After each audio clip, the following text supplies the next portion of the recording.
It was a battle of titans in Philadelphia, and Joel Embiid outplayed Nikola Jokic to propel the red-hot 76ers to their 7th victory in a row. But the most intriguing part of this game to me was a tactical adjustment that actually took Embiid off of Jokic. Here's one of the first plays of the game, with Philadelphia missing a jumper, and that springs Denver and Jamal Murray in transition. Murray attacks Harden, then whips it inside to Jokic for an easy layup.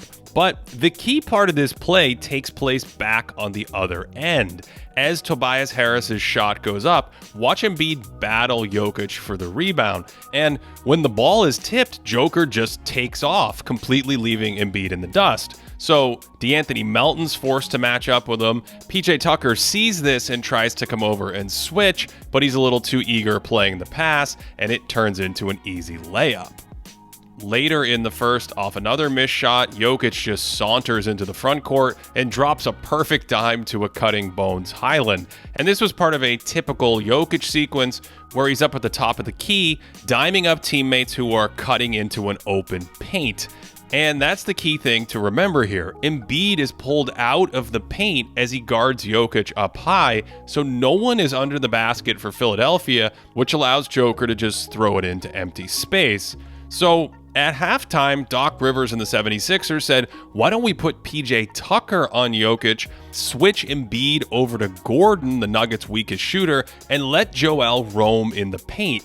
So on this screening action, there's an extra body for the 76ers just standing there, clogging up their lanes. Additionally, Tucker's really strong, so he's not that easy to back down. Embiid can come over and show a giant extra body to deter Jokic, and when he spins back, he's kind of stuck, and it's a turnover.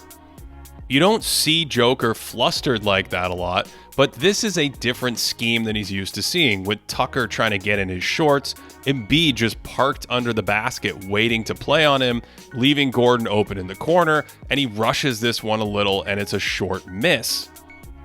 Denver also likes to vacate that paint, so Gordon can look for post-ups against smaller players, here sealing De'Anthony Melton and drawing a foul. And the Nuggets had a big first half, running their offense and attacking in transition. And this isn't an easy thing to guard. Here's a typical set where Jokic gets it at the top, and again, when you're worried about Gordon, multiple defenders go with him on that paint cut. All of a sudden, that leaves Jamal Murray wide open and a total breakdown, and it's 3 more on the board. A 73-point half was punctuated by this brilliant play where Jokic looks like he's going to set a screen, feels Embiid's a little too high, and just slips right to the basket. Murray flips it to him, and Jokic can pay it forward to Gordon. Again, Embiid is pulled way up high here, so when Jokic gets free, there's no resistance in the paint.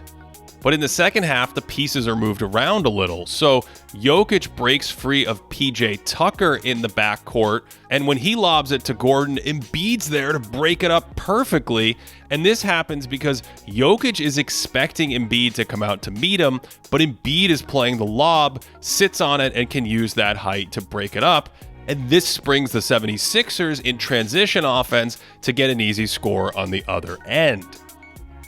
On that end of the floor, Embiid had a monster game, going for 47 himself, draining threes and getting downhill in pick and roll against Jokic. And perhaps his signature move of the night was getting Jokic in isolation, then throwing a little hesitation cross to get baseline and throw it down.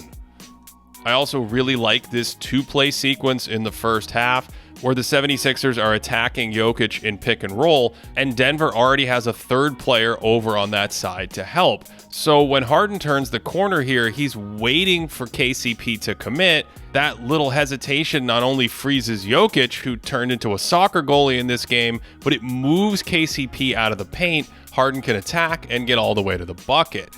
And a few minutes later, when they put him in the exact same action, KCP is ready to help. Jokic is up to slide with Harden.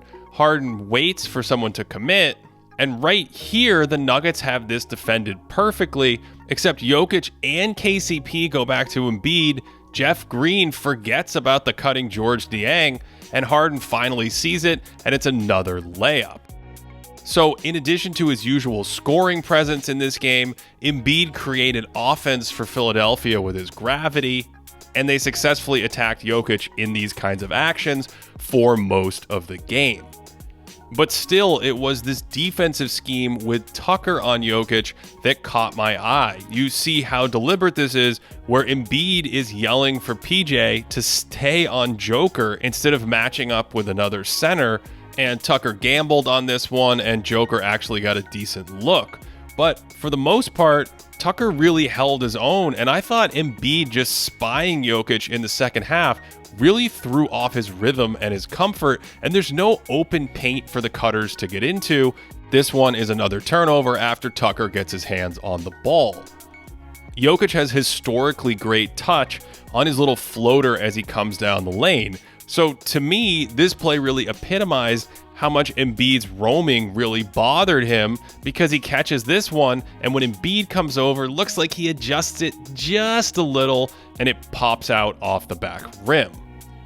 The Sixers even tried to mix it up with some zone, going to the rarely seen 2-2 zone alignment, where their fifth player comes off the bench in the middle of the play like Jose Alvarado to steal the ball from behind. And even though that might have saved a layup pass, you are not allowed to play with 4 players, so that's a technical foul. This is one of those games where if you look at the box score, it might look like Jokic had a great night, but for him, he was really flustered by Tucker's intensity on the ball and the way Philadelphia was able to jam up the paint with Embiid roaming off of him in the second half. I'm not sure what other Western Conference teams can implement this exact same defensive strategy, but credit Doc Rivers for this adjustment that led to PJ Tucker and Embiid really disrupting the Nuggets offense in the second half, and despite trailing big in this game, helped Philadelphia come back and win their 18th game in 22 contests, and after giving up 73 points in the first half, this strategy held Denver and Nikola Jokic to just 46 points after halftime. We have additional content this season on our new channel, More Thinking Basketball, where we've actually looked at similar roaming schemes against Zion Williamson and Anthony Davis this year. Although in this case, I do think a crisper approach from the Nuggets would help them a second time around. To support all things Thinking Basketball, check out patreon.com/thinkingbasketball to access our in-depth player and team stats that update throughout the season, our Discord community, and more. Let me know your thoughts on this one down below. And as always, I do hope that you're having a great day.